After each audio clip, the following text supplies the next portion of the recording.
C'est la question sur la vie après la mort.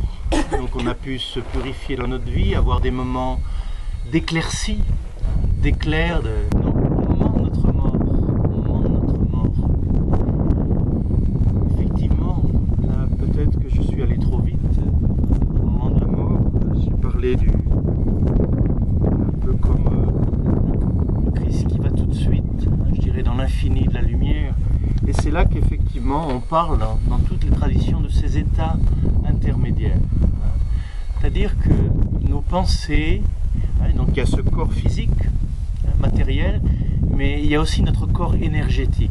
C'est-à-dire ce corps qui est constitué de toutes les mémoires qu'on a vécues, de toutes les pensées et surtout des désirs que l'on a. Là, dans la tradition de l'Inde, on dira qu'on va là où est notre désir. D'où l'importance de faire attention à notre dernier désir.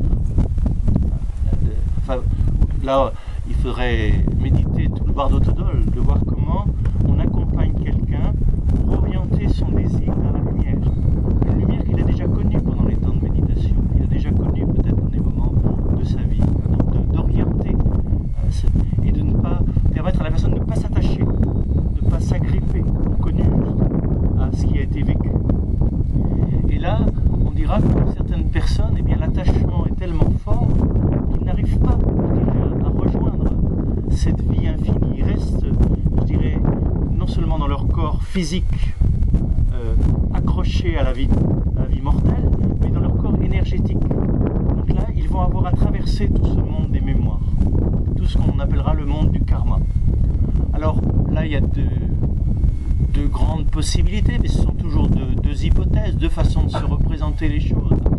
Il y a la façon verticale, où on dit que toutes ces mémoires, eh bien, il va falloir les nettoyer. La conscience continue son œuvre, son chemin vers la lumière, à travers ces mondes intermédiaires qu'on appellera le purgatoire, des lieux de purgation.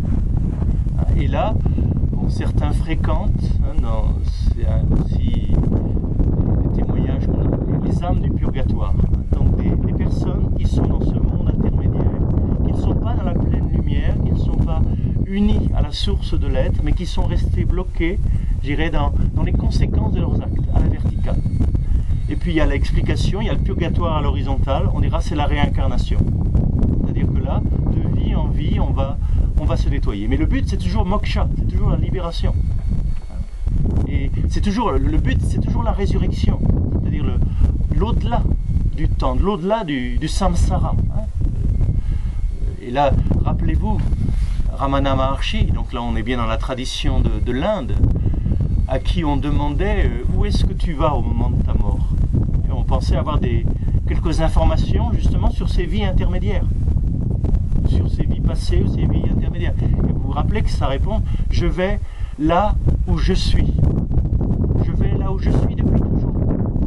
C'est-à-dire que là c'est une parole d'un jivanmukta, d'un libéré vivant, d'un ressuscité, d'un déjà ressuscité.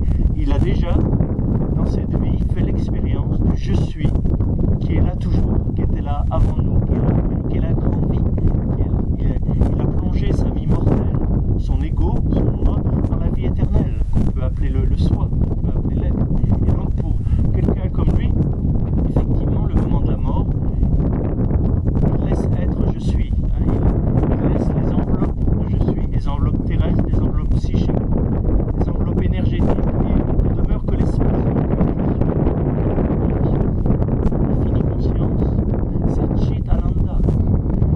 L'être infini, la conscience infinie, la béatitude infinie, il ne reste plus que ça.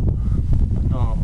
Mais pour certains, donc ça ce sont des choses, je dirais que certains ne peuvent pas concevoir cette ouverture à cet infini et ne peuvent concevoir que des choses finies. Et là on donnera des explications, c'est qu'effectivement si un certain nombre de désirs n'ont pas été assouvis dans cette vie, eh bien je dois revenir pour achever cela avant de parvenir à la libération totale, où je dois passer à travers ces états intermédiaires, purgatoire ou d'autres noms, avant de rejoindre la pure lumière. Mais votre question est importante parce qu'effectivement, la mort, c'est pas la fin. C'est le commencement d'un autre chemin. commencement d'une autre conscience. Et il y a la conscience absolue, mais il y a aussi ces consciences intermédiaires. Mais certains, on pourrait dire qu'on a déjà vécu notre purgatoire sur la Terre. Certains, effectivement, ont connu, je dirais, des périodes de souffrance, des choses infernales, je dirais, et que quelque chose là s'est purifié en nous, hein, et que au moment de la mort, eh bien, effectivement, ça se passe très légèrement, parce qu'on est comme si on avait épuisé toutes les conséquences négatives, comme si on avait vraiment épuisé tout notre cœur, et là, on entre dans le...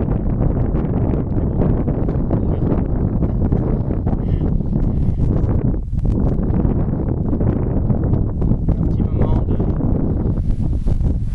de tranquillité. Et peut-être d'expérimenter, de vérifier ce que l'on a évoqué à propos de ce grand expire. Père, Jésus s'adresse à l'origine, à la source de tout ce qui vit et respire. Entre tes mains, je remets mon souffle, mon pneuma, j'abandonne mon tout. Et il expire.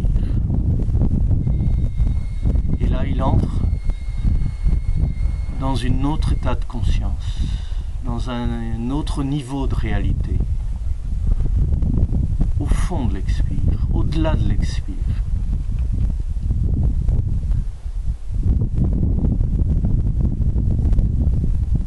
Nous pouvons peut-être nous approcher, nous aussi, de cela, sans rien forcer, sans rien attendre de particulier, parce que cette attente va remplir le vide.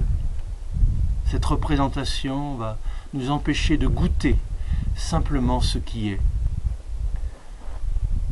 Inspirez, expirez profondément et restez là quelques instants au fond. Écoutez, qu'est-ce qu'il y a là au fond? Et laissez venir l'inspire.